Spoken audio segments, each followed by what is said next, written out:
असुरिया नाम ते लोका अंधेन तमसावृता तांस्ते प्रेत्याभिगच्छन्ति एके चात्महनो जना अनेजदेकं मनसो जवीयो नैन देवामाप्नुवन् पूर्वमर्षत् तद्धावतोऽन्यान्नत्येति तिष्ठत् तस्मिन् अपो मातरिष्वा दधाति तदेजति तन्नयेजति तद्दूरे तदवन्तिके तदन्तरस्य सर्वस्य तदु सर्वस्यास्य बाह्यते। ईशावास्यना ત્રીજા ચોથા અને પાંચમા શ્લોકમાં આત્મતત્વનું વર્ણન, છઠ્ઠા અને સાતમા શ્લોકમાં આવા આત્મતત્વનો જેને અનુભવ થાય છે એની દશાનું વર્ણન છે. ફેર આઠમા શ્લોકમાં આત્મતત્વનું મૌલિક વર્ણન છે અને નવમા શ્લોકથી અવિદ્યા અને વિદ્યાની ચર્ચાનો પ્રારંભ થાય. 3, 4 અને 5, 6, 7 અને 8 આ 600 શ્લોકોનું ઝુમખું 600 શ્લોકો સાથે સમજવા પડશે. કારણ આત્મતત્વનું વર્ણન એનો અનુભવ જેને થાય છે એ અવસ્થાનું વર્ણન અને અનુભૂતિ પછી જ્યારે વાણીનો યોગ થાય છે ત્યારે આત્મા વિશે કથન. ત્યાં આત્મતત્વના ચર્ચાને સમાપ્તિ કરીને અવિદ્યા અને વિદ્યા, સંભૂતિ અને અસંભૂતિ એ બે મૌલિક ચર્ચાઓનો પ્રારંભ થાય. અત્યંત ગહન અને કઠિન ચર્ચા છે. શબ્દમાં કેવી રીતે વર્ણવવી એ ઘણું કઠિન લાગે છે. જસ્ટ વી ટ્રાય, પ્રયત્ન કરીએ. ત્રીજો શ્લોક છે असुरिया नाम ते लोका अंधेन तमसावृता तांस्ते प्रत्याभिगच्छन्ति एके चात्महनो जना. भाषांतर. वे असुर संबंधी लोग आत्मा के अदर्शन रूप अज्ञान से आच्छादित है. जो कोई भी आत्मा हनने वाले लोग है, वे मरने के अनंतर उन्हें प्राप्त होते हैं. उपनिषदोए मानव जातનું વિભાજન એમની રીતે કર્યું. બ્રાહ્મણ, ક્ષત્રિય, વૈશ્ય અને શુદ્ર, સંન્યાસી, ગ્રસ્ત, વાનપ્રસ્થ, આશ્રમી, બ્રહ્મચારી, બાળક, યુવાન અને વૃદ્ધ, સ્ત્રી અને પુરુષ, અમીર અને ગરીબ, શાસક અને શાસિત.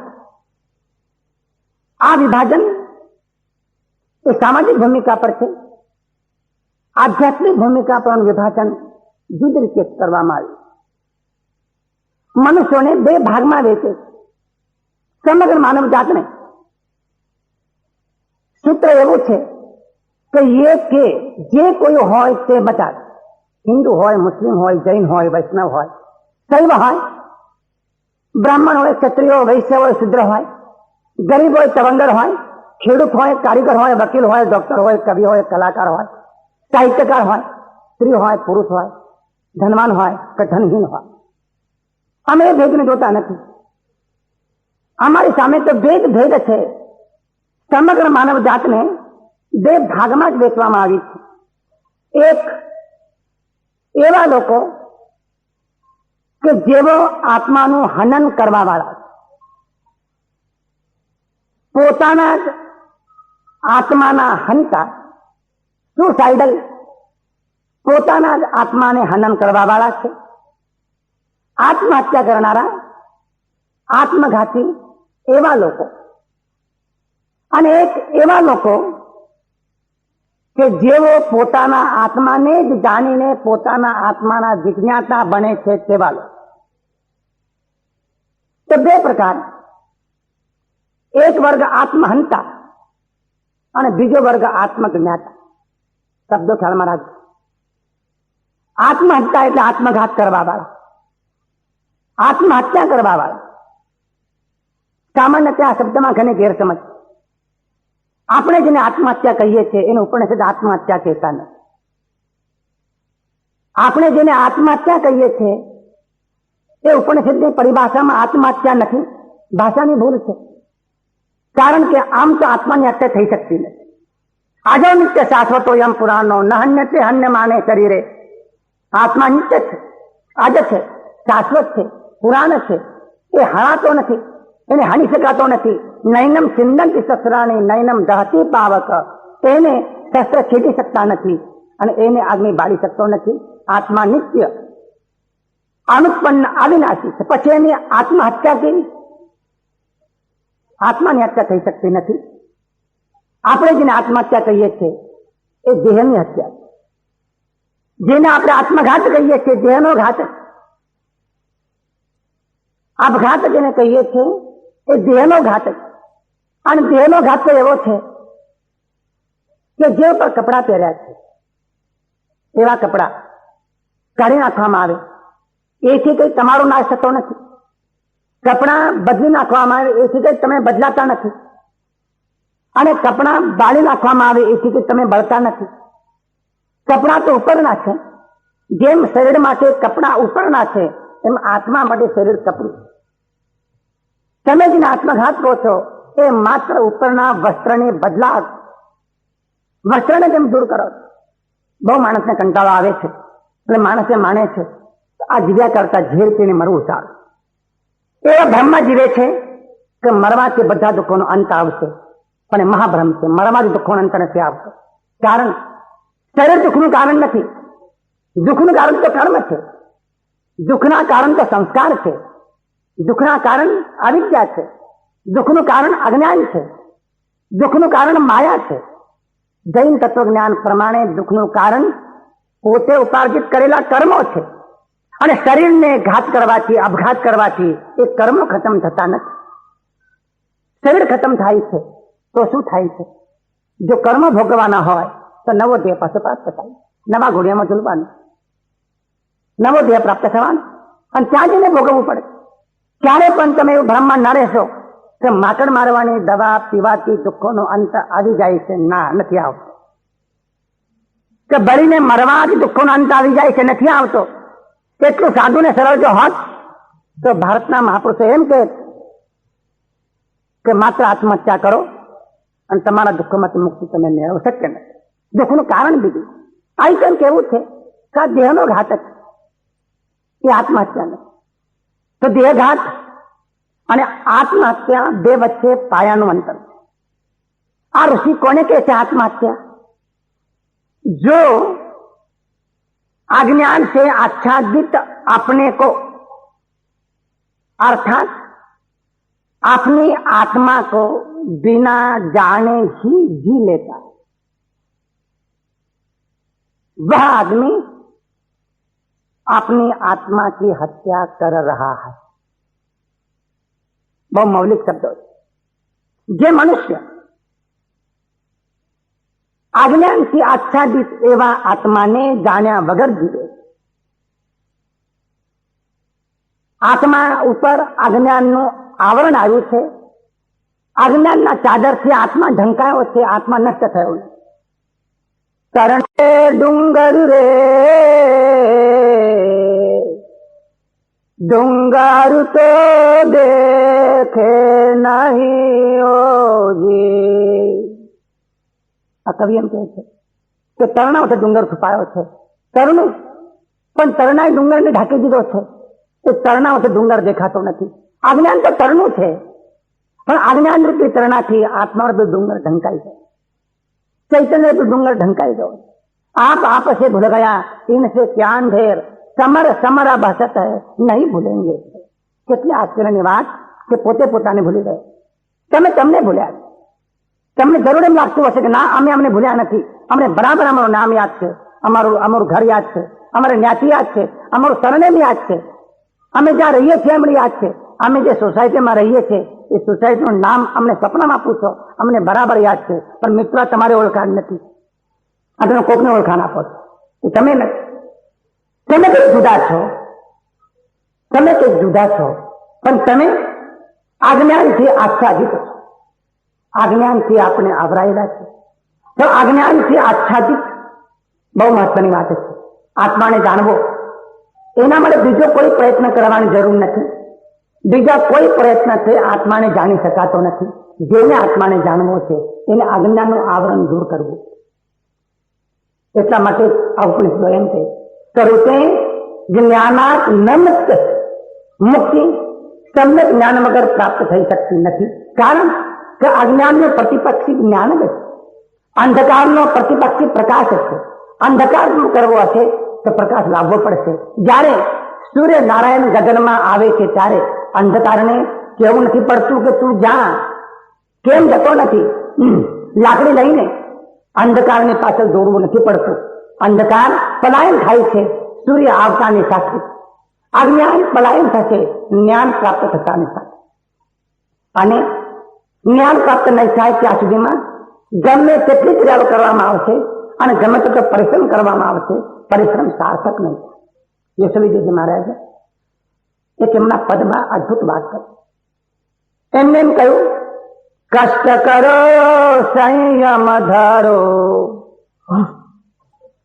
ગાલો નિજ દેહ, જ્ઞાન દશાવી ન જીવને, નહીં દુઃખનો છે આત્મ તત્વ વિચારી। તમે કષ્ટ કરો, સંયમ ધારણ કરો, અરે દેહને ગાળી નાખો, પણ જ્ઞાન દશા પ્રાપ્ત ન થાય ત્યાં સુધીમાં અજ્ઞાન દૂર થઈ શકે તેમ નથી। અજ્ઞાનમ ખલુ કષ્ટમ, જગતમાં સૌથી મોટું કોઈ પણ કષ્ટ જો હોય તો અજ્ઞાન એક છે। એ અજ્ઞાનથી આત્મા આચ્છાદિત છે, આત્મા ખોવાયો નથી, આત્મા નવો મેળવવાનો નથી, માત્ર આપણને આત્માનું વિસ્મરણ થયું। હું પોતે જે છું એને હું ભૂલી ગયો છું અને હું જે નથી એને હું માની બેઠો।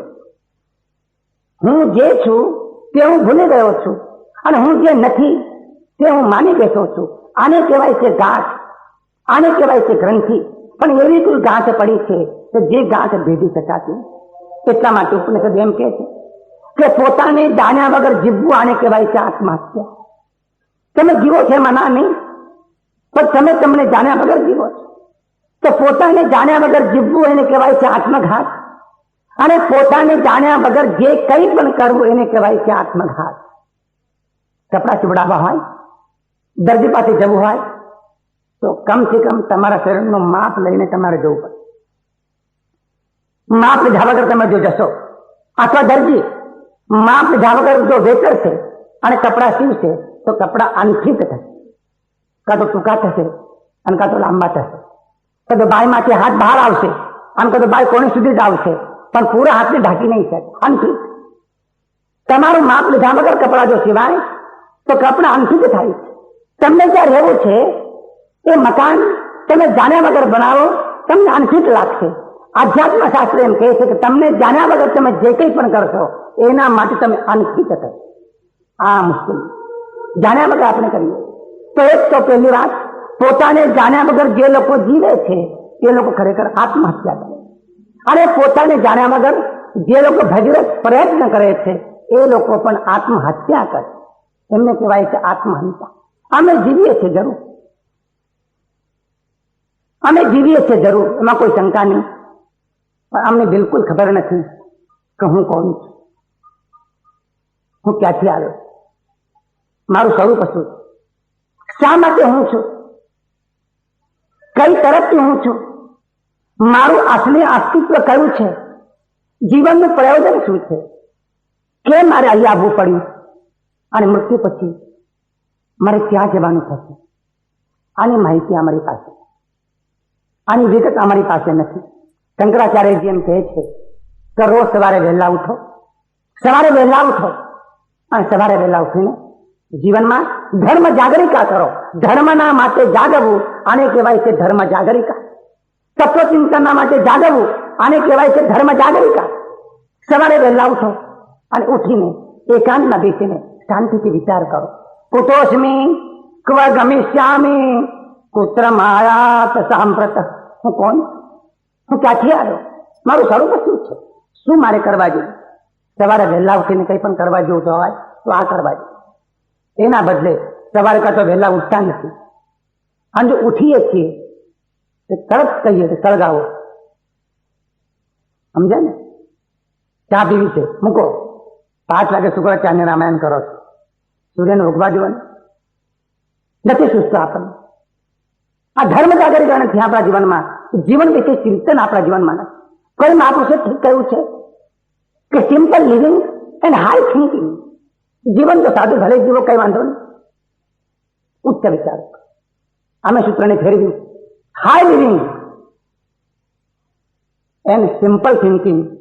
એક ઉમેરો કરો, no thinking but high living. જીવન ઊંચું બનાવો. વિચાર નહીં કરશો તો ચાલે. વિચાર આધ્યાત્મ માર્ગમાં પ્રવેશનું દ્વાર. હું કોણને ક્યાંથી થયો છું, સ્વરૂપ છે મારું ખરું, કોના સંબંધી વળગના છે, રાખું કે હું પરિહરું. એના વિચાર વિવેક પૂર્વક શાંત ચિત્તે જો કર્યા, તો સર્વયાત્મિક જ્ઞાનના સિદ્ધાંત તત્વ અનુભવ્યા.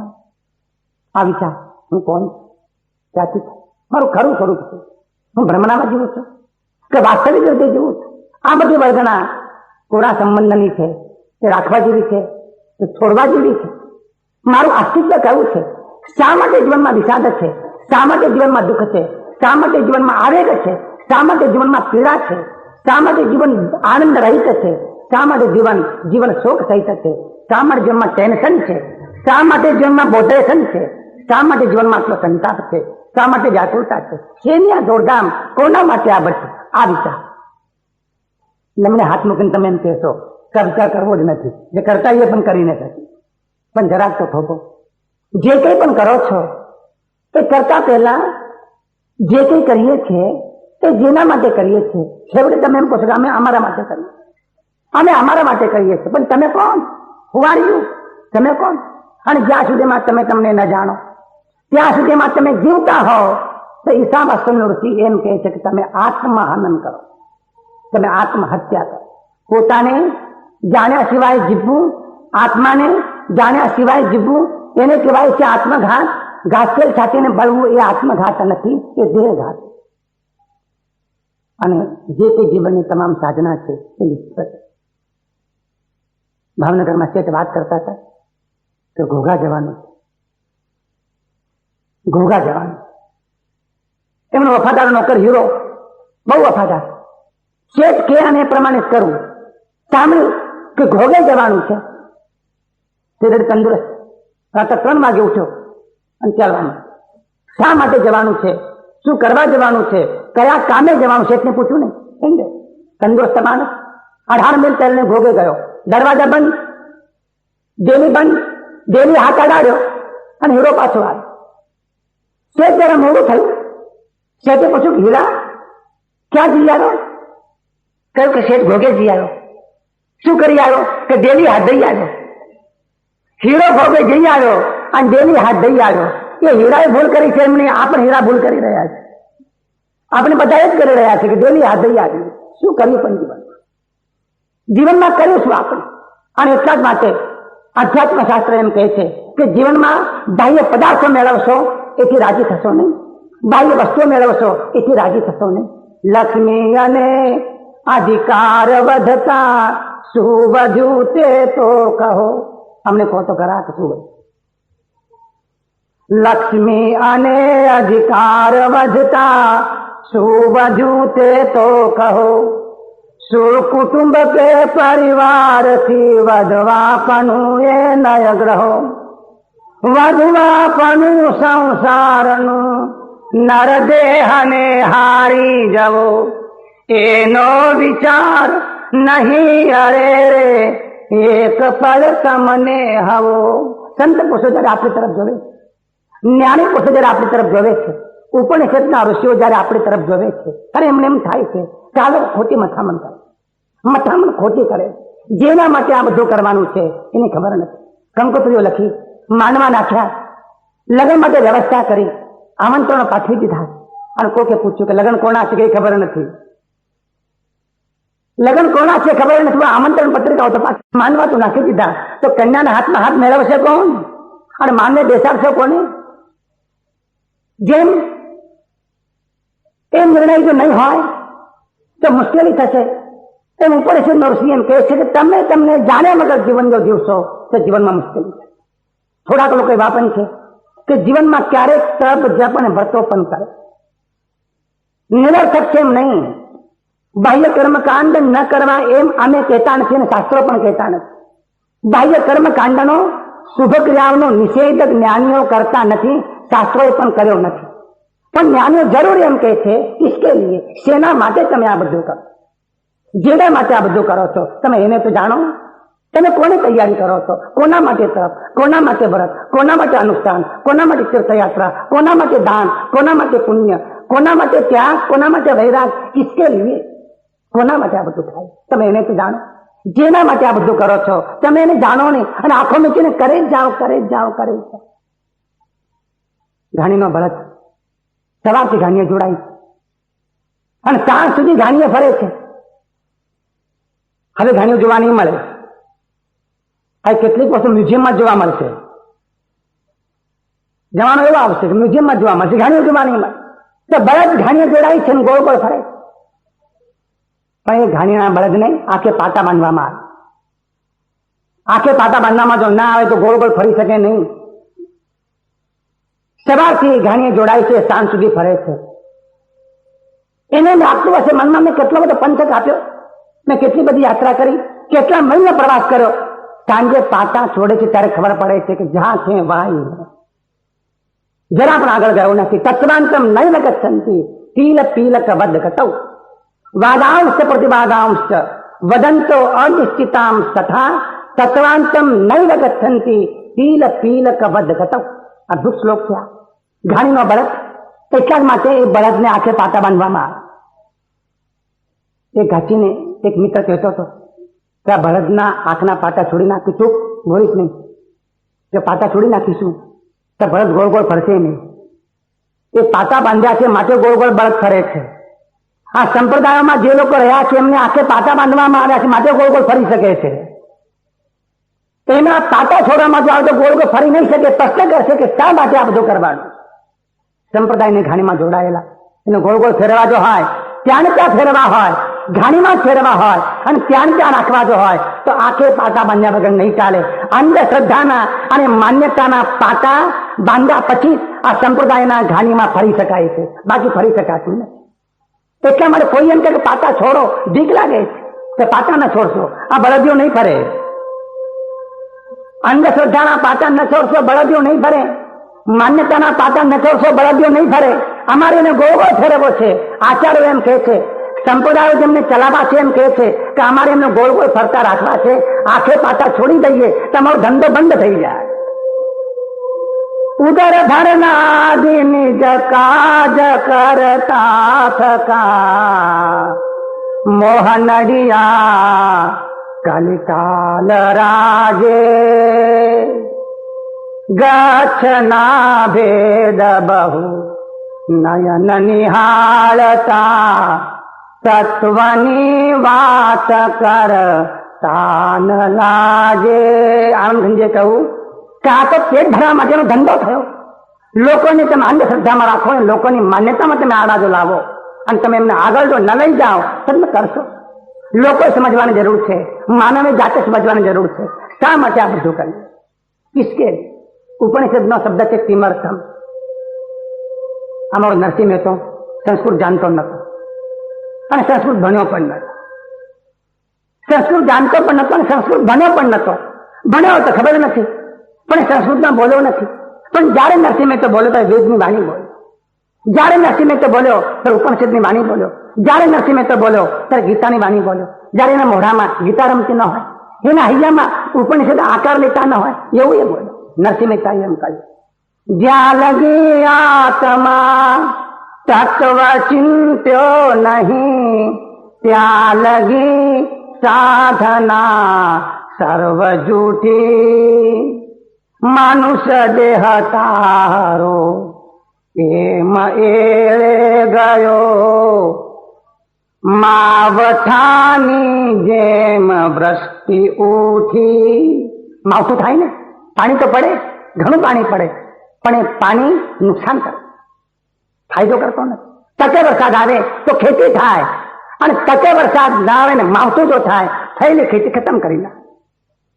આ એમ કે છે કે માનવ જે તને મળ્યો, મનુષ્ય જન્મ તારો એમ એળે ગયો, એળે ગયો, નખામાં ગયો. તે ખોયો, જીવન તે ખોયું. કેમ? જ્યાં લગી આત્મા તત્વ ચિંત્યો. શું થયું? સ્નાન સેવા થકી ને વળી શું થયું? ઘેર રહી દાન દીધે. શું થયું? ધરી જટા ભસ્મ લેપન કરે. શું થયું? લાલ લોચન કીધે. અરે સ્નાન કરવાથી શું થયું? અગર સ્નાન કરવાથી મોક્ષ મળતો હોત તો માછલાઓ પહેલા મોક્ષમાં જાત, 24 કલાક નદીમાં રહે. મેરા એમ કહ્યું કે સ્નાન કરવાથી મોક્ષ મળતો હોત તો માછલા પહેલા મોક્ષમાં જાત. શું થયું સ્નાન કરવા? અને શું થયું સેવા કરવાથી? ઘરમાં રહીને દાન આપવાથી પણ શું થયું? જટા ધારણ કરીને પણ શું થયું? અગર માથું મુંડામાંથી સાધુ બનાતું તો હોત તો મુંડાવત સબઈ ગડરી ગયા. ઘેટા દર વર્ષે મુંડાવે છે એમ સંન્યાસીને પણ. નવી મુંડી અને સમણો, ન ઓંકારે ન બંબણો, ન મુનિ રન્ન વાસેનમ, ન કુશ ચીરે ન તાવ. સમયાએ સમનો હોય, બંબ ચેરે ને બંબણો, નાનો નય મુનિ હોય, તવે ન હોય તાવ. જૈન પરંપરા 45 આગળ ઉત્તરાધ્યયન નામનું સૂત્ર 36 અધ્યયન છે. એ 36 અધ્યયનમાં 25મું અધ્યયન છે. એ 25મા અધ્યયનમાં ભગવાન મહાવીર ઉદ્ઘોષણા કરે છે કે માત્ર માથે મુંડાવાથી સાધુ બની શકાતું નથી, માત્ર ઓંકાર બોલવાથી બ્રાહ્મણ થઈ શકાતું નથી, માત્ર વનમાં રહેવાથી ત્યાગી બની શકાતું નથી, અને માત્ર બહારના ઉપવાસ કરવાથી તપસ્વી થઈ શકાતું નથી. તો સમયાએ સમનો હોય, બંબ ચેરે ન બંબણો, નાનો ને મુનિ હોય, તવે ન હોય તાવસો. જેનામાં ક્ષમતા છે તે સાધુ, જેનામાં સંભાવ છે તે સાધુ, જેને સામ્ય ગુણ અમૃત પ્રાપ્ત કર્યું છે તે સાધુ, જેને જીવનમાં સમત્વ સિદ્ધ કર્યું છે તે સાધુ. કોઈ માન આપે તોય ભલે, કોઈ અપમાન કરે તોય ભલે, હર અનુકૂળતા મળે તોય ભલે, પ્રતિકૂળતા મળે તોય ભલે, કોઈ ગાળો આપે તોય ભલે, અને કોઈ પુષ્પની માળા પહેરાવે તોય પણ ભલે. તે વખતે પણ જેના ચિત્તમાં વિષમ ભાવ થતો નથી એને કહેવાય છે સમતા. અરે મળે લાકડાના ભારા તોય આનંદ છેરેલો, અને થાય સુકન સારા તોય આનંદ છેરેલો. બહાર નીકળીએ ને, જયારે બહાર નીકળવાનું હોય તો સકન જોવાય. કુમારી કન્યા માથે બેડું મૂકીને આવતી હોય, લોકો કહે છે કે જલ્દી નીકળો, સકન સારા થાય છે.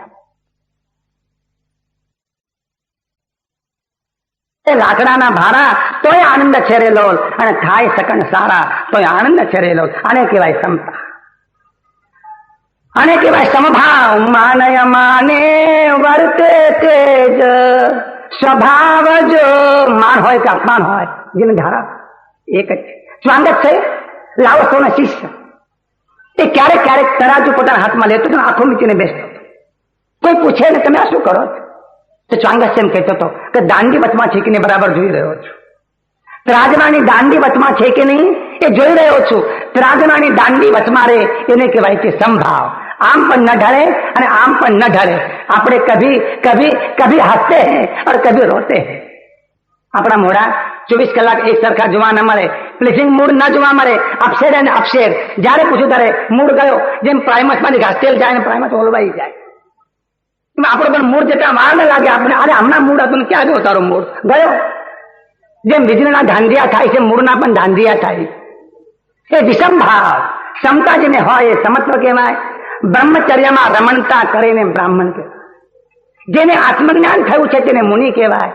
અને જેનામાં કોઈ પણ જાતની ઈચ્છા નથી તેને તપસ્વી. સમય આ સમનો હોય બંભચેરી ને બંભણો, નાનો ને મુનિ હોય તવે ન હોય તા. આ નરસિંહ મહેતો એમ કહે છે. શું જટા ધારણ નૈન દેવામર્ષ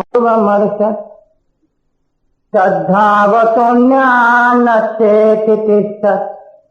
તસ્મિન આપો માતરિસ્વા દધાકે. वह आत्म तत्व अपने स्वरूप से विचलित न होने वाला तथा मन से भी तीव्र गति वाला है. इसे इंद्रियां प्राप्त नहीं कर सकी क्योंकि यह उन सबसे आगे गया हुआ है. वह स्थिर होते हुए भी अन्य सभी गतिशीलों को अतिक्रमण कर जाता है. उसके होते हुए ही वायु समस्त प्राणियों के प्रवृत्ति रूप कर्मों का विभाग करता है. જે આત્મતત્વની વાત ત્રીજા શ્લોકમાં ઈશાવાસ્ય ઋષિએ કરી. એમને એમ કહ્યું કે સ્વયંને જાણ્યા સિવાય જે જીવે છે એ આત્મહત્યા કરે. શરીરની હત્યા એ દેહઘાત છે, આત્મહત્યા નથી. ભૂલમાં એને આત્મહત્યા કહીએ છીએ. ખરેખરી આત્મહત્યા તો તે છે, કારણ કે આત્માની હત્યા થઈ શકતી નથી. આત્મતત્વ નષ્ટ કરવો તો પણ નષ્ટ કરી શકાતું નથી. એ નિત્ય છે અને શાશ્વત છે. તો આત્મહત્યા કેવી રીતે? કોને કહેવાય આત્મહત્યા? ઋષિનું કહેવું એવું છે કે આત્માનું હનન થઈ શકતું નથી, પણ આત્માનું વિસ્મરણ થઈ શકે. આત્માને નષ્ટ કરી શકાતો નથી, પણ આત્માને ભૂલી શકાય છે. તમે જયારે ભૂલો છો તે વખતે પણ આત્મતત્વનું અસ્તિત્વ છે, અને તમને જયારે સ્મરણ થાય છે તે વખતે પણ આત્મતત્વનું અસ્તિત્વ છે. ફરક એટલો પડે છે કે તમને જયારે સ્મરણ થાય છે ત્યારે આત્મતત્વની અનુભૂતિ આપણને પ્રાપ્ત થાય. ખજાનો તમે જયારે જાણો ત્યારે પણ ખજાનો પડ્યો છે, અને ખજાનો તમે નથી જાણતા ત્યારે પણ ખજાનો પડ્યો છે. પણ તમે જયારે ખજાનાને જાણો છો ત્યારે તમે ખજાનાનો ઉપયોગ કરી શકો. ખજાનો એનો એક છે, પડેલો છે, એમના પડ્યો છે, તમે એને વાપરી શકતા નથી, ઉપયોગ કરી શકતા નથી. જયારે ખજાનાનો આપણને ભાન થાય છે અને ખજાનો જયારે હસ્તગત થાય છે ત્યારે એ ખજાનાનો ઉપભોગ આપણે કરી શકીએ છીએ. આજે ચેતન તત્વ પ્રત્યક્ષ હાજર હોવા છતાં એનો ઉપભોગ આપણે કરી શકતા નથી. ઉપભોગ શબ્દ સમજી લે. આત્માને ભોગવી શકતા નથી. આત્મા છે તેનો ભોગ થઈ શકતો નથી, અને આત્માનો ભોગ જો આપણે કરી શકતા હોઈએ તો ત્રણ બાબતો આપણા જીવનમાં ન હોય. પહેલી બાબત મૃત્યુનો ભય ન હોય. બીજી બાબત જીવનમાં ક્યાંય વિષાદ ન હોય. અને ત્રીજી બાબત જીવનમાં સતત આનંદનો પ્રવાહ. જ્યાં સુધી મૃત્યુનો ભય છે ત્યાં સુધીમાં આત્માને ભોગવતા નથી. જ્યાં સુધી વિષાદ છે ત્યાં સુધી આત્માને ભોગવતા નથી. કારણ મૃત્યુ અને આત્મા એ બંને સાથે હોઈ શકતા નથી. મૃત્યુની ઘટના એ બહારની ઘટના છે. શરીરમાંથી ચૈતન્ય વિદાય લે એવી અવસ્થાને મૃત્યુની ઘટના કહેવામાં આવે. આત્મામાં મૃત્યુની ઘટના ઘટી શકતી નથી. એટલા માટે આત્માને અજર અને અમર કહેવામાં આવે. ગીતા જયારે વાત કરે છે ત્યારે ગીતાના પોતાના શબ્દો છે. અજો નિત્ય શાશ્વતો યમ પુરાનો ન હન્યતે હન્ય માને શરીરે, હન્ય માને શરીરે ન હન્યતે. શરીર હણાવા છતાં પણ તે હણાતો નથી. શરીર નષ્ટ થવા છતાં પણ તે નષ્ટ થતો નથી. તમે કપડાં બદલાવો છો એટલા માત્રથી તમે બદલાતા નથી, અને કદાચ કપડું ફાટી જાય એટલા માત્ર તમે ફાટી જતા નથી. કપડું ફાટે, જે હાલત કપડાની અને શરીરની છે એ જ હાલત શરીરની અને આત્માની. દ્રષ્ટાંત સમજી લેજો. જે હાલત શરીરની અને કપડાની છે, કપડું ફાટી જાય, કપડું જૂનું થઈ જાય, કપડું કાઢી નાખો, પણ તમે ફાટી નથી જતા, તમને કાઢવામાં નથી આવતા, અને તમને ફેંકવા પણ નથી આવતા. જે હાલત શરીર માટે કપડાની છે એ જ હાલત આત્મા માટે શરીર. શરીર એટલે કપડું છે, અંદર રહેલું ચૈતન્ય એ નષ્ટ થઈ શકતું નથી. આપણને જે ભય લાગે છે એને કહેવાય છે અભિનિવેશ. અધિનિવેશ આ યોગ શાસ્ત્રનો શબ્દ છે, પતંજલિનો.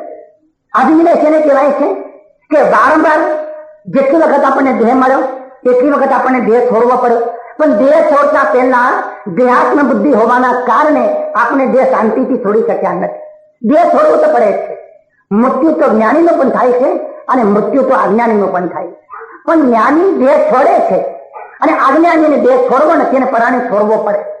કોઈ માણસ એમ કે તમે ઉભા થાવને બહાર જાઓ, અપમાન લાગે. અને કોઈ માણસ સમજીને બહાર ચાલ્યું જાય તો વિવેક લાગે છે, છોડવું પડે. અજ્ઞાનીને પણ દેહનો ત્યાગ કરવો પડે છે. ફરક એટલો છે કે ન છૂટકે. અને છોડતી વખતે પણ દેહની સાથે તાદાત્મ્ય બુદ્ધિ હોવાના કારણે એને દેહ છોડવો ગમતો નથી. એવો કોઈ મરતો માણસ જોયો નથી કે હસ્તે મોઢે મરતો હોય અને મૃત્યુ વખતે એ આનંદ અનુભવતો હોય.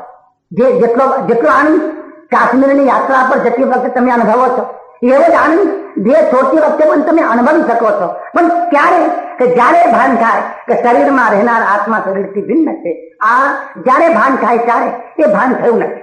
જેટલી વખત આપણે દેહમાં ગયા છીએ તે વખત દેહની સાથે ગાઢ તાદાત્મ્ય બુદ્ધિ આપણે પ્રાપ્ત કરી. તાદાત્મ્ય એટલે શરીર તે જ હું છું તે પ્રકારની બુદ્ધિ. તો તાદાત્મ્ય બુદ્ધિ એટલે તદાત્માની બુદ્ધિ એ હોવાના કારણે આપણને અધિનિવેશ થાય છે.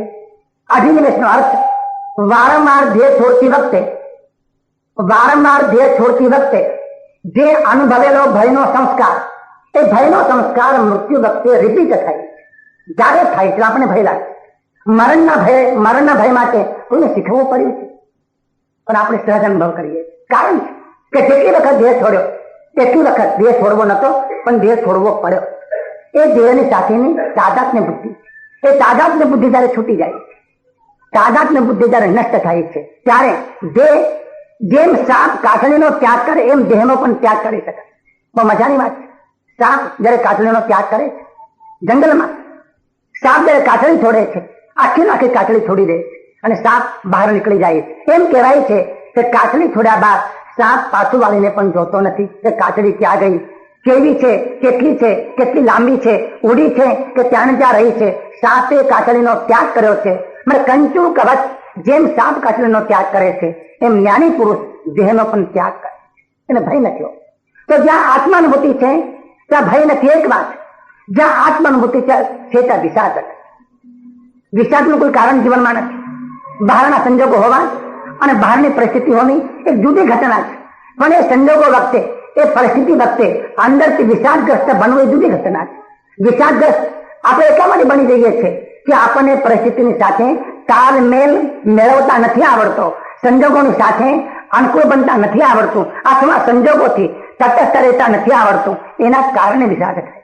અને ત્રીજી મહત્વની વાત, સદાય આનંદમય અવસ્થાની અનુભૂતિ. તો આનો જે આત્મા છે એ આત્માને જાણ્યા વગર જે જીવે છે એને ઈશાવાસ્યનો ઋષિ આત્મહંતા કહે છે, આત્મઘાત કરનારો કહે છે. ઘણી ગંભીર વાત કરી. નહીં ગમે આપણને આ વાત. આપણને કોઈ આત્મહત્યારો કહે તો આપણને નહીં ગમે. તમને ગમે કે ન ગમે, મને ગમે કે ન ગમે, આપણને ગમે કે ન ગમે, પણ સાચી પરિસ્થિતિ વર્ણવ્યા સિવાય ઋષિ નહીં રહી શકે. ઋષિ એમ કહે છે કે માનવ જન્મ પ્રાપ્ત થયા પછી તમે સ્વયં કો જાણે બિના જીતે હે, પોતાને જાણ્યા વગર જીવો છો તો એ જીવન આત્મહનન કરવા વાળું જીવન છે. કારણ કે અપરિચિત આત્મ તત્વ, એવું અપરિચિત આત્મ તત્વ, તેનો પરિચય આ શ્લોકમાં આપણને કરાવ્યો છે. આ શ્લોક વાંચવાથી ફાયદો નહીં થાય, ફાયદો નહીં થાય, ફક્ત પરિચય થશે. તો આવો છે આત્મા. પણ એ આત્માને મેળવવો જો હશે તો એની પ્રક્રિયા જુદી છે, અને એ પ્રક્રિયા છે ધ્યાન. ધ્યાનમાં ગયા વગર ધ્યાનેન આત્માની પશ્ચિત, એ આત્મા જે દેખાય છે એ ધ્યાનમાં દેખાય. એટલા માટે જેમ કહ્યું કે ધર્મ એ ક્રિયા નથી, ધર્મ એ ઉપચાર છે. ધર્મ એ ઉપચાર છે, ધર્મ એ પ્રક્રિયા છે. ધર્મ એ તત્વજ્ઞાન નથી. તત્વજ્ઞાન જુદી વસ્તુ છે, મેથડ જાણવી જુદી વસ્તુ છે, અને ધર્મ જુદી વસ્તુ છે. ધ્યાન એ જીવનનું ઔષધ છે. આત્મભ્રાંતિ સમરોગ નહીં, સદગુરુ વૈદ્ય સુજાન, ગુરુ આજ્ઞા સમપથ્ય નહીં, ઔષધ વિચાર ધ્યાન. આ નાનકડા સૂત્રમાં 4 બાબતો કહી કે સૌથી મોટો કોઈ પણ રોગ જો હોય તો આત્માની ભ્રાંતિ થવી એ સૌથી મોટો રોગ. ભ્રાંતિનો અર્થ પોતે પોતાને ભૂલી જવું છે. એ ભ્રાંતિ, આ જે રોગ છે એ રોગને જાણનાર નિપુણ વૈદ્ય એ સદગુરુ છે. અને સદગુરુ જયારે આપણને ઔષધ આપે છે ત્યારે પથ્ય પાલન કરવું પડે છે. તો ગુરુના સદભાવના પૂર્વક, ગુરુની સૂચના પ્રમાણે એ સૂચનાઓનો સંપૂર્ણપણે જીવનમાં અમલ જે કરવો એનું પથ્ય છે. અને તત્વ વિચાર અને ધ્યાન એનું ઔષધ છે. બહુ મજાની વાત છે. શાસ્ત્રો વાંચવાથી માત્ર કામ નહીં ચાલે. હા, દિશા મળશે, આત્મા આવે. આ ત્રીજા શ્લોકમાં, ચોથા શ્લોકમાં આત્મ તત્વનું વર્ણન છે. તો પ્રારંભ એવો કરે છે કે અપરિચિત આત્મ તત્વ. આપણે બધાનો પરિચય કર્યો છે. રિલેશનશીપ ક્રિએટ આપણે કરી છે લોકો સાથે, સમાજ સાથે. સંબંધો કેમ જાળવવાની ટ્રેનિંગ આપવામાં આવે, એનો કોર્સ હોય છે કે લોકો સાથે સંબંધો કેવી રીતે કરવા, લોકો સાથે રિલેશનશીપ કેવી રીતે વધારવી, અને ખાસ કરીને સેલ્સમેનશીપ જેમને કરવાની હોય છે એ લોકો પર ખાસ નિષ્ણાત હોય છે કે લોકો આ સંબંધો કેમ કેળવવા. અને બીજા નિષ્ણાત રાજકારણી માણસો હોય છે, એ પણ જાણે છે કે લોકો આ સંબંધો કેમ કેળવવા. મત લેવા હોય રાજ કામમાં આવે. સેલ્સમેનશીપ જેને કરવી છે એ વેપારના કામમાં આવે, રાજકારણીને મત લેવાના કામમાં આવે. તો જગતનો પરિચય આપણે કર્યો છે. જગતનો પરિચય કર્યો છે, માણસોનો પરિચય કર્યો છે, વસ્તુનો પરિચય કર્યો છે, વિગતોનો પરિચય કર્યો છે. આપણે અપરિચિત જો રહ્યા હોઈએ તો માત્ર આપણે આપની જાતથી અપરિચિત રહ્યા છીએ. કેટલું મોટું આશ્ચર્ય. નિકટ બનિકટ આપણી જાત, અને અપરિચિતમાં અપરિચિત કોઈ પણ રહી જતી હોય તો તે પણ આપણી જાત. જગત તો બહુ દૂર છે, સંસાર તો બહુ દૂર છે. જેના સંબંધો ક્રિએટ કરવાના માટે તમે પ્રયત્ન કરો તે બહુ દૂર છે. તમે જાણી પૂછીને, સમજણપૂર્વક, હેતુપૂર્વક, ઇન્ટેન્શનલી સંબંધો ક્રિએટ કરવા પ્રયત્ન કરો છો, જાળવવા પ્રયત્ન કરો છો. એકમાત્ર પરિચય નથી કરતા આપણે આપના આત્માનો. એ અપરિચિત આત્મતત્વ. અને એ આત્મા એ જીવનની પરમ ઊંડાઈ છે. જીવનની સૌથી ઊંડાઈ કોઈ પણ જો હોય, ગહેરાઈ કોઈ પણ, ડેપ્થ, અલ્ટિમેટ ડેપ્થ, જીવનની પરમ ઊંડાઈ કઈ પણ જો હોય તો આ આત્મતત્વ. જરા વિગતમાં આ વાત વિશે આપણને કરે છે. એક વૃક્ષ તમે જુઓ છો, અને જ્યારે વૃક્ષને તમે જુઓ છો ત્યારે તમારી નજર પાંદડા પર જાય છે. પાંદડા ઉપર, પત્તા પર નજર જાય છે. એ પત્તા ડાળીઓ પર છે, ડાળી પર નજર જાય છે. એ ડાળ પર છાલ છે, છાલ ઉપર નજર જાય છે. તેના નીચે થડ છે, થડ ઉપર નજર જાય છે. ઉપર ફળ આવે છે, ફળ ઉપર નજર જાય છે. અને પાંદડા પર ફૂલ ખીલે છે, ફૂલ પર નજર જાય છે. તમે જયારે વૃક્ષને જુઓ છો ત્યારે તમે એ જુઓ છો કે પાંદડા છે, ડાળ છે, થડ છે, છાલ છે, ફૂલ છે અને ફળ છે. આ તમે જુઓ છો. અને મોટા ભાગે આ જ વૃક્ષ છે એ માની લેવામાં. આપણી પરિભાષામાં વૃક્ષ એટલે પાંદડા, ડાળો, છાલ, થડ, ફૂલ અને ફળ. એ આપણી પરિભાષામાં વૃક્ષ છે. ઋષિને એમ કેવું છે કે આમાંથી વૃક્ષ એક પણ નથી. વૃક્ષ બધું જ છે. અને ભ્રમણાના કારણે આપણે એને વૃક્ષ માની લઈએ છીએ. અને આ બધાને રસ જે મળે છે, આ બધાને જીવન જે મળે છે, આ બધાને પોષણ જે મળે છે, એ પોષણ આપનાર તત્વ, પોષણ આપનાર મૂળ તો જમીનના ઊંડાણમાં, અંધારામાં જે દટાઈ રહેલું તે છે. ત્યાંથી પોષણ મળે. કેટલી આશ્ચર્યની વાત. વૃક્ષના ટોચ ઉપર નાનકડી કુંપળ ખીલે છે.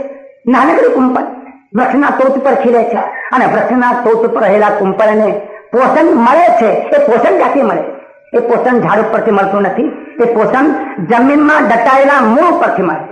એટલા માટે એમ કહ્યું કે આપણા જીવનમાં સમસ્યા જે ઉભી થાય છે એ સમસ્યા જ ભૂલમાં આપણે પાંદડાને, ડાળને, થડને, છાલને વૃક્ષ માની બેસીએ છીએ. પણ એક વાત જરૂર છે કે આ બધા મૂળ વગર હોઈ શકતા નથી. આ બધા મૂળ વગર હોઈ શકતા નથી. મૂળ નહીં હોય તો પાંદડા નહીં હોય, મૂળ નહીં હોય તો ડાળ નહીં હોય, મૂળ નહીં હોય તો છાલ નહીં હોય, મૂળ નહીં હોય તો થડ નહીં હોય. પણ આ બધા વગર મૂળ હોઈ શકે છે. બરાબર વાત ખ્યાલમાં લેજો. ક્યાંય પણ ગફલત ન થાય. નજર ઇધર से ઉધર ગઈ તો વાત ભૂલાઈ જશે. સે જરા ગંભીર વાત છે. પાંદડા, ડાળ, ફળ, ફૂલ, છાલ એ મૂળ વગર હોઈ શકતા નથી. કારણ એ બધાના રસ મૂળમાંથી મળે છે. એ મૂળ વગર હોઈ શકતા નથી. પણ એક વાત જરૂર કે આ બધા વગર મૂળ હોઈ શકે છે. કાઢી નાખો પાંદડા, કાઢવાની જરૂર નથી. વસંત ઋતુમાં પાંદડા ખીલે છે અને પાનખર ઋતુમાં પાંદડા ખરી પડે. એક પણ પાંદડું ઝાડ ઉપર ન હોય એવું ઝાડ તમને જોવા મળશે. એક પણ પાંદડું ન હોય પણ ઝાડ છે. ડાળા કાપી નાખો તો પણ ઝાડ રહેશે, થડ કાપી નાખો તો પણ ઝાડ રહેશે. વૃક્ષ આપણને દેખાય નહીં એવી સ્થિતિમાં તમે વૃક્ષને મૂકી દો તો પણ ઊંડાણમાં મૂળ જો હશે તો વૃક્ષ જીવંત છે. પાંદડા ગયા, ડાળો ગઈ, છાલ ગઈ, થડ ગયા, પણ જમીનમાં મૂળ છે ત્યાં સુધીમાં બધું જ પાછું આવવાની પૂરી સંભાવના છે. પાનખર ઋતુ પછી વસંત ઋતુ આવે, આપણા જીવનમાં નથી આવતી. ઘરડા બન્યા પછી જુવાન બનાતું નથી, એ આપણે કમનસીબી છે. એ લાભ જો આપણને મળતો હોત કે પાનખર ઋતુ આવે જીવનમાં ઘરપણની અને ફેર જો યૌવનની વસંત આવતી હોત બહુ મજા આવત. પણ એ કાવ્યમાં રહેશે, એ જીવનમાં નહીં ઉતરે, કારણ કે યૌવનની વસંત ગયા પછી આવતી નથી. પણ ઝાડ પર પાંદડું જે ખીલે છે, સાવ પાંદડું નહીં હોય પણ મૂળ જો હશે તો મૂળમાંથી એ પાંદડું પણ આવશે. કારણ એ બધા મૂળ વગર હોઈ શકે નહીં. ફેર એ બધા મૂળ વગર હોઈ શકે નહીં, પણ મૂળ એ બધા વગર હોઈ શકે. ઉપનિષદમાં દ્રષ્ટાંત અત્યંત મહત્વનું છે, જેનાથી તમામ પરિસ્થિતિ બરાબર ક્લિયર થાય, બરાબર સ્પષ્ટ થશે. અને એટલા જ માટે આ ઋષિ એમ કહે છે કે મૂળ જમીનમાં ઊંડાણમાં છે, તમને દેખાતું પણ નથી દેખાતું તમને, પણ તમને ખ્યાલ આવે છે કે ઓલા પાંદડાને રસ એ મૂળમાંથી મળે છે. ઓલે ડાળ લીલીછમ જે બને છે એ મૂળના રસના કારણે બને છે. થડ મજબૂત જે બને છે એ મૂળમાંથી રસ જે વહે છે એના કારણે બને છે. પણ કમનસીબે મૂળ જમીનમાં છે, અંધારામાં છે, ઊંડાણમાં છે, અલ્ટિમેટ ડેપ્થ એનામાં છે, એના કારણે આપણે જોઈ શકતા નથી. અને જેમ ત્યાં ભૂલ થાય છે એવી ભૂલ આપણા જીવનમાં પણ આપણે કરી દઈએ. ડાળને છોડી બ્રહ્મને વળગો, જાનંદ થાય અળગો. આખું સંત બોલ્યા છે. સંતે કહ્યું છે મૂળને શોધો, કે મૂળ કયું છે આમાં? તો આરતી વિચારે પાંદડા છે. આ ચક્કાને સમજી લઈએ, વિચારે પાંદડા છે. અને વિચારોની જોડ એને આપણે મન કહીએ છીએ. મન એટલે વિચારોની જોડ. મન કોઈ સ્વતંત્ર વસ્તુ નથી, વિવિધ વિચારોનું પોટલું એને કહેવાય છે મન. કૃષ્ણમૂર્તિ મનને પોટલું કહે છે, ગાભાનું પોટલું. જેમ ગાભાના પોટલામાં, ગાભાના પોટલીમાં ગાભા બાંધ્યા છે, એક પછી ગાભો કાઢતા જાઓ, એક પછી ગાભો કાઢતા જાઓ, પછી પોટલીમાં કઈ નહીં રહે, એ પોટલી નહીં રહે. એ મન એને કહેવાય છે કે વિચારોનો સમૂહ એને કહેવાય છે મન. તો વિચારોની જોડ એને મન કહેવામાં આવે છે. અને ત્યાં એ વિચારોની જોડમાં ભ્રમણા થાય છે કે હું આ છું. જો આ ભૂલ ક્યાં થાય છે, ભ્રાંતિ ક્યાં થાય છે? જેમ પાંદડા, અને પાંદડા એમ કે અમે વૃક્ષ છીએ, એમ વિચારોની જે જોડ છે એ મન છે. અને મનના કારણે એ મન એમ માને છે કે હું છું. એ જેમ પાંદડા ડાળ ઉપર આવે છે એમ વાસના એ ડાળ છે. વિચારો એમના એમ નહીં હોય, કોઈ પણ વિચાર એમના એમ નથી, એના આધારમાં કોઈનો કોઈ વાસના પડી. વાસના એ ડાળ છે, એના પર જેમ પાંદડા આવે છે એમ વાસના એ ડાળ છે અને વિચાર એ પાંદડા છે. જેટલા કઈ વિચારો છે એ તમામ વિચારોના પાંદડા વાસનાની ડાળ ઉપર બેસે. કોઈ પણ પાંદડું તમે ડાળ વગર જોયું? જેમ ડાળ વગર પાંદડું નથી એમ વાસના વગર વિચાર નથી. પ્રયત્ન ન કરશો વિચાર બંધ કરવાના માટે, ગમે તેટલા પ્રાણાયામ કરશો, ગમે તેટલું નાદ દબાવશો, ગમે તેટલી ત્રાટક કરશો, પણ વાસના ગયા સિવાય વિચારો દૂર નહીં થાય. વાસના હશે ત્યાં સુધી અવશ્ય વિચારો આવશે. ભૂલ કરીએ છીએ આપણને એમ લાગે છે કે વિચારો દબાવી દઈએ, વિચારો શાંત કરીએ, વિચારોને દૂર કરીએ, વિચારો દૂર નહીં થાય. વાસના દૂર કર્યા સિવાય વિચારો દૂર થઈ શકતા નથી. તો વાસના એ ડાળ છે, વિચારો એ પાંદડા. ડાળ ઉપર જેમ છાલ હોય છે એમ શરીરે છાલ, શરીરે છાલ, વાસના એ ડાળ અને વિચારે પાંદડા. અને જેમ એ વૃક્ષમાં થડ હોય છે, થડ મજબૂત હોય છે. ઝાડનું થડ જોવાય કે થડ કેવું મજબૂત છે, એમ અહંકાર એ થડ છે. અહંકાર એ થડ છે. તો પરિભાષા એવી થશે, અહંકાર એ થડ, શરીરે છાલ, વાસના એ ડાળ અને વિચારો એ પાંદડા. એની જોડ બને છે ને કહેવાય છે મન. અને જેમ એ પાંદડા પર જેમ ફૂલ બેસે છે એમ ઈચ્છા એ ફૂલ, અને ફૂલ પર જેમ ફળ આવે છે એમ સુખ દુઃખ એ ફળ. આખો સંસાર ઉભો થયો. સુખ દુઃખ એ ફળ, ઈચ્છા એ ફૂલ, વિચાર એ પાંદડા, વાસના એ ડાળ, શરીર એ છાલ અને અહંકાર એક થડ. ઋષિને એમ કેવું છે કે આ બધું જ આપણને જે કંઈ દેખાય છે એ બધાનું મૂળ સાદું ઊંડાણમાં છે, જમીનમાં છે, જે તમે જોઈ શકતા નથી એનું ઊંડાણ છે. અને એને કહેવાય છે આત્મતત્વ. મૂળ આત્મતત્વ છે. આત્મતત્વ એ મૂળ છે. નહીં તો આત્મતત્વ તો ન હોત તો વિચારો પણ ન હોત, વાસના પણ ન હોત, અહંકાર પણ ન હોત, શરીર પણ ન હોત, ઈચ્છા પણ ન હોત અને સુખ દુઃખના ફળ પણ ન હોત. એ બધાને પોષણ જે મળે છે એ બધાને પોષણ આપનાર એ જમીનમાં રહેલું ઊંડું આત્મતત્વ છે. અને આત્મતત્વને પોષણ આપનાર જેમ ધરતી વગર વૃક્ષ નથી.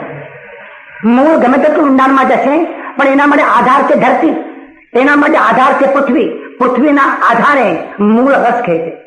જમીનમાંથી મૂળ જે રસ ખેંચે છે એ પૃથ્વીમાંથી ખેંચે છે, ધરતીમાંથી ખેંચે છે. ધરતી જો નહીં હોય તો મૂળ રસ ખેંચી નહીં શકે.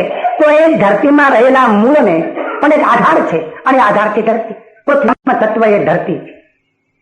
પરમાત્મા તત્વને ધરતી કહેવામાં આવી, આત્મ તત્વને મૂળ કહેવામાં આવ્યું. અને આ બધો પરિવાર ઉપર ઉભો થાય. બ્રાહ્મણ આપણી એ થઈ છે કે ઉપરના પરિવારને આપણે આત્મા માનીને બેઠા છીએ. ઋષિને એમ કેવું છે કે અમે જેને આત્મા કહીએ છીએ એ બધાથી જુદું. લોજિક તો એમ કહે છે કે તમે પાંદડાને વૃક્ષ ન કહી શકો. એ એક્સટેન્શન છે જરૂર, એ મૂળ સાથે જોડાયેલું છે જરૂર, ડાળ એક્સટેન્શન છે એ જરૂર, પણ એને રસ જે મળે છે એ મૂળમાંથી મળે છે. અને આત્મ તત્વને રસ જે મળે છે એ ધરતીમાંથી મળે.